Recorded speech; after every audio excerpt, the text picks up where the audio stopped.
Film की शुरुआत एक संघर्षशील परिवार से होती है, जिसमें 4 सदस्य शामिल हैं। आदमी की टेक, उसकी पत्नी चुंग सूक, बेटी की चुंग और बेटा कीवू। ये सभी एक छोटे से तहखाने में रहकर अपनी जटिल दिनचर्या का सामना करते हैं। उनकी आर्थिक स्थिति बेहद खराब होती है, इसलिए परिवार अपने गुजारे के लिए पिज्जा बॉक्स बनाता है, लेकिन यह नौकरी भी उनके घर चलाने के लिए पर्याप्त नहीं होती। एक दिन कीवू का विश्वविद्यालय का दोस्त उसके घर आता है और उसे एक पत्थर भेंट करता है। वह कहता है कि यह पत्थर मेरे दादाजी की ओर से तुम्हारे लिए है। इसे एक विशेष पत्थर माना जाता है जो अपने धारक के लिए भाग्य और खुशी लाने की मान्यता रखता है। यह भी बताया कि वह अपनी पढ़ाई के लिए विदेश जा रहा है और मुड़कर कीवू से कहा कि आप उस लड़की को अंग्रेजी सिखा सकते हैं जिसे मैं पढ़ाता था। इस पर कीवू ने कहा कि मैं कॉलेज नहीं जाता, इसलिए वे मुझे नौकरी नहीं देंगे। तभी उसके दोस्त ने सुझाव दिया, मैं तुम्हारे लिए एक सिफारिश लिखूंगा, बस तुम अपनी बहन से एक फर्जी डिग्री बनवा लेना। कीवू की बहन, जो एक ग्राफिक डिजाइनर है, उसके लिए एक डिग्री तैयार करती है। इसके बाद कीवू उस बड़े खूबसूरत घर पर ट्यूशन पढ़ाने के लिए जाता है। यह कुलीन परिवार पार्क के नाम से जाना जाता है, जिसमें पति पत्नी के साथ एक बेटा और एक बेटी दाहिए भी हैं, जो कि वू की छात्रा बन जाती है। मकान में एक अनुभवी नौकरानी भी होती है। कीवू की योग्यता देखकर दाहिए की मां उसे काम पर रख लेती है। कीवू को पता चलता है कि दा सोंग, जो दाहिए का छोटा भाई है, चित्रकारी में रुचि रखता है। उन्होंने इसके पूर्व कई शिक्षकों को आजमाया था, लेकिन संतोषजनक परिणाम नहीं मिला। कीवू को अपने दिमाग में आता है कि उसकी बहन की कला में रुचि है। दा सोंग की मां से बात करते समय वह सुझाव देता है कि मेरी चचेरी बहन आर्टिस्ट है, आप उसे काम पर रख सकती हैं। यह सुझाव सुनकर दा सोंग की मां सहमत हो जाती है। उसके बाद कीवू अपनी बहन को जेसिका के नाम से पेश करता है, जिससे पहचान छिपी रहे। की चुंग इस नए नाम के साथ उस बच्चे की कला शिक्षिका बनती है और खुद को एक आर्ट थेरेपिस्ट के रूप में पेश करती है। और अंततः ये दोनों भाई बहन वहां काम करना शुरू कर देते हैं। जैसे ही जेसिका अपनी पहली क्लास लेती है, मकान मालिक कनीफोम वहां पहुंच जाता है और अपने ड्राइवर से कहता है कि वह जेसिका को उसके घर छोड़ दे। ड्राइवर को वैसा ही करने का आदेश मिलता है और क्योंकि समय काफी हो चुका था, वह जेसिका को छोड़ने जाता है। जेसिका उससे कहती है कि वह उसे मेट्रो स्टेशन पर छोड़ दे और ड्राइवर ऐसा ही करता है। कार में यात्रा के दौरान जेसिका ड्राइवर के चरित्र पर संदेह पैदा करने के लिए एक योजना बनाती है। वह अपने पेंटीज को निकालकर कार में छोड़ देती है। कनीफोम को यह संदेह होता है कि ड्राइवर का उनके बेटे की कला शिक्षिका से संबंध है और वह यह बात अपनी पत्नी से साझा करता है।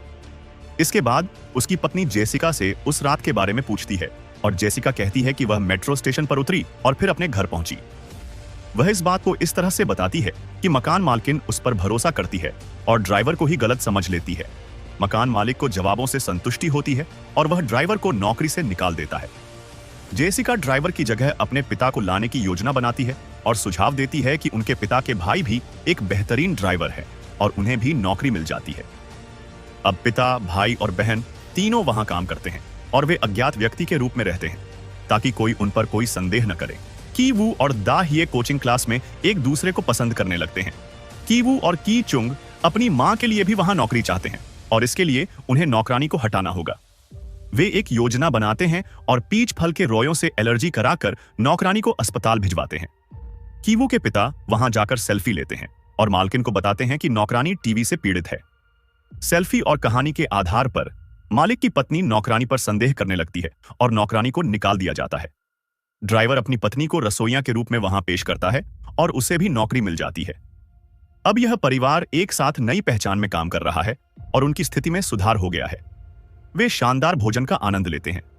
पार्क परिवार दा सोंग के जन्मदिन पर पिकनिक पर जाने की तैयारी करता है। उनके जाने के बाद ये लोग पार्टी के लिए एकत्र होते हैं।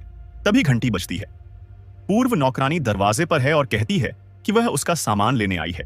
चुंग सूक उसे अंदर आने देती है। वह तहखाना की तरफ जाती है और काफी देर वहां स्ट्रगल करती है। आवाजों के कारण फिर चुंग सूक अंदर जाती है और जाकर देखते हैं कि यहां पर वह अलमारी हटाने की कोशिश कर रही है और तब वहां पर वह पाते हैं एक हिडन दरवाजा। उस रास्ते पर चलकर नौकरानी अक्सर जाती है क्योंकि वहां उसका पति छुपा है। उसने इस स्थान को पिछले 4.5 वर्षों से अपने पति के लिए एक सुरक्षित आश्रय बना रखा है और पार्क परिवार इस रहस्य से बिल्कुल अनजान है। यह सब इसलिए संभव हुआ क्योंकि पिछला परिवार जो यहां रहता था, उन्होंने इस बारे में किसी को कुछ नहीं बताया था। नौकरानी लंबे समय से यहां काम कर रही है और उसे इस गुप्त रास्ते की पूरी जानकारी है। उसने अपने पति को यहाँ छुपाया हुआ है क्योंकि वह भारी कर्ज में डूबा हुआ है और उसकी जान पर खतरा मंडरा रहा है। वह नौकरानी चुंग सूक से मिन्नत करती है कि कृपया उसके पति को 1 सप्ताह के दौरान भोजन उपलब्ध करा दें और बदले में वह पैसे देने का वादा करती है। चुंग सूक हालांकि पुलिस को बुलाने की धमकी देती है, जिसके जवाब में वह महिला अपनी स्थिति समझाते हुए उनसे ऐसा न करने की अपील करती है। चुंग सूक के पति, बेटा और बेटी जो सीढ़ियों पर खड़े थे, पूरे वार्तालाप के गवाह बनते हैं और उनकी मौजूदगी के बारे में जाहिरात तब होती है जब उनमें से एक का पैर फिसल जाता है। इस वार्तालाप का अनचाहा प्रमाण नजर में आते ही नौकरानी एक वीडियो रिकॉर्ड कर लेती है जिसमें कीवू के कहे शब्द "मेरे पापा, मेरा पैर" सुनाई देते हैं। इससे यह स्पष्ट हो जाता है कि वे सभी परिवार के सदस्य हैं। अपनी इस स्थिति के डर से वो नौकरानी वह वीडियो घर की मालकिन को भेजने की धमकी देती है, जिससे डरकर चुंग सूक उसे ऐसा करने से रोकने की प्रार्थना करती है। नौकरानी उन सबको ऊपर तक ले आती है और हाथ ऊपर करके खड़ा रहने के लिए कहती है। जैसे ही वे खड़े होते हैं, वह उनका और उनकी पार्टी का वीडियो रिकॉर्ड कर लेती है। इन चारों ने नौकरानी और उसके पति पर हमला कर मोबाइल फोन से वीडियो डिलीट कर दिया। झगड़े के बीच अचानक फोन की घंटी बजती है। चुंग सूक इसे उठाती है और कॉल पार्क परिवार की महिला मालिक करती है, जो भारी बारिश के कारण अपनी यात्रा रद्द कर वापस लौटने की जानकारी देती है। 8 मिनट में पहुंचने की सूचना सहित वही चुंग सूक से खाना बनाने के लिए कहती है। तुरंत चुंग सूक पति पत्नी के मुंह पर हाथ रखकर संचालित करती है ताकि कोई शोर न हो। इसके बाद वे पति पत्नी को तहखाने में बांधकर बंद कर देते हैं और जल्दी से घर की साफ सफाई शुरू कर देते हैं। पार्क परिवार ठीक 8 मिनट बाद लौट आता है और सब कुछ इतना व्यवस्थित हो जाता है कि उन्हें किसी गड़बड़ी का आभास तक नहीं होता। उस दिन जब महिला मालकिन खाने का सामान लेती हुई चुंग सूक से बात कर रही थी, वो बताती है कि उसका बेटा दा सोंग जन्मदिन की रात अचानक जाग गया था और उसे एक भूत दिखाई दिया था। हालांकि वह भूत नहीं था, बल्कि नौकरानी का पति ही था, जिसे गलती से भूत समझ लिया गया था। जैसे ही बारिश शुरू होती है, दा सोंग के माता पिता हॉल रूम में अपने बेटे पर निगाह रखने के लिए सोते हैं। वे वहीं सोफे पर लेटे होते हैं और आपस में बातचीत कर रहे होते हैं, जबकि कीवू, कीचुंग और की टेक नीचे छिपे होते हैं। और अब वह मालिक और मालकिन दोनों बात कर रहे होते हैं कि उनके शरीर से बहुत गंदी बदबू आती है। यह सच होता है क्योंकि उनका रहन सहन गटर के इलाके में होता है, जिससे उनके कपड़े और शरीर में गंध आ जाती है। वे यह सब सुन रहे होते हैं और बुरा महसूस करते हैं क्योंकि दा सोंग ने पहले ड्राइवर और नौकरानी को इसी गंध के साथ जोड़ा था। वे सोचने लगते हैं कि तौलिया और साबुन बदलना चाहिए। जब मालिक मालकिन सो जाते हैं, वे सोफा छोड़कर अपने घर के तहखाने में चले जाते हैं।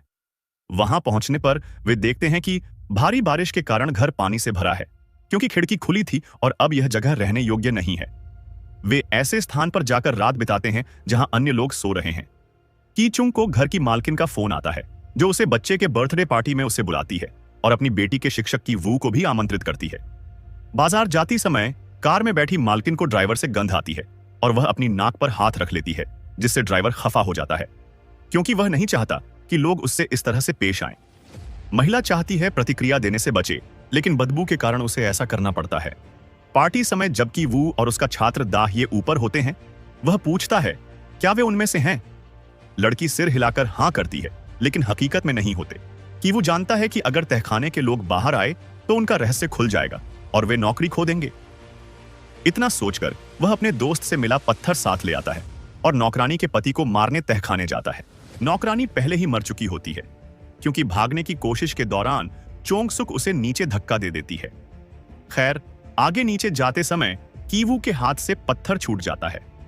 इसी दौरान नौकरानी का पति उसका गला पकड़ लेता है और दोनों के बीच संघर्ष शुरू हो जाता है। इस लड़ाई में कीवू गंभीर रूप से घायल हो जाता है और बेहोश होकर वहीं गिर जाता है। नौकरानी का पति वह पार्टी स्थल पर पहुंचता है जहां की चुंग केक के साथ दा सोंग की ओर बढ़ रही होती है। तुरंत की चुंग को पहचानते हुए वह किचुंग पर हमला करता है और उसकी छाती में चाकू घोंप देता है। किचुंग के पिता उसके घाव पर अपना हाथ रखकर खून रोकने की कोशिश करते हैं, लेकिन चोट इतनी गहरी है कि इससे राहत नहीं मिलती। चुंग सूक बेटी पर हुए हमले को देखती है और उस आदमी की ओर आगे बढ़ती है। इस क्रम में उनके बीच जबरदस्त लड़ाई छिड़ जाती है और इस दौरान चुंग सूक उस इंसान का प्राणांत कर देती है। अब घर का मालिक अपनी चाबी पुनः प्राप्त करना चाहता है जो मृत व्यक्ति के नीचे फंसी है। चाबी लेते समय दुर्गंध उसे बेचैन कर देती है और वह अपनी नाक पर हाथ रख लेता है। जब उसका ड्राइवर ऐसा होते देखता है तो उसके भाव चेहरे पर चढ़ जाते हैं।